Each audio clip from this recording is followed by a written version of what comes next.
మన కేసీఆర్ ఉండగా 200 పెన్షన్ 2000 చేస్తా అంటే గెలిచినాక నెలకే 2000 రూపాయల పెన్షన్ చేసిండు కేసీఆర్. ఒక్క నెలలో చేసిండు. రేవంత్ రెడ్డి గెలిచి 2 ఏళ్ళే. 2000 4000 అంటే ఎడవైంది, వచ్చిందా 4000? అక్క చెల్లెళ్లకు మహాలక్ష్మి 2500 అన్నాడు. 2 ఏళ్ళైనా మహాలక్ష్మి దిక్కే లేదు. మహాలక్ష్మి రాదు, 4000 పింఛన్ రాదు.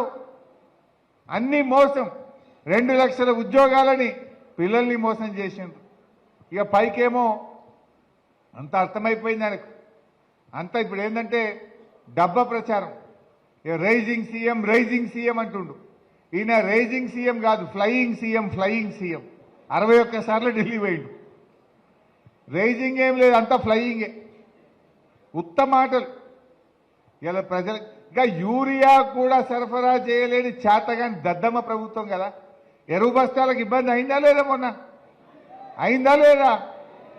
ఇప్పుడేందే మళ్ళీ యాప్ పెట్టిండట. యాప్ ఇవాళకెళ్ళి యాప్లో పెట్టు అంటే ఆ యాప్ వస్తుందా లేతలేదు. అది వస్తనే లేదు. యాప్ టెక్నికల్ ప్రాబ్లం అంటుంది.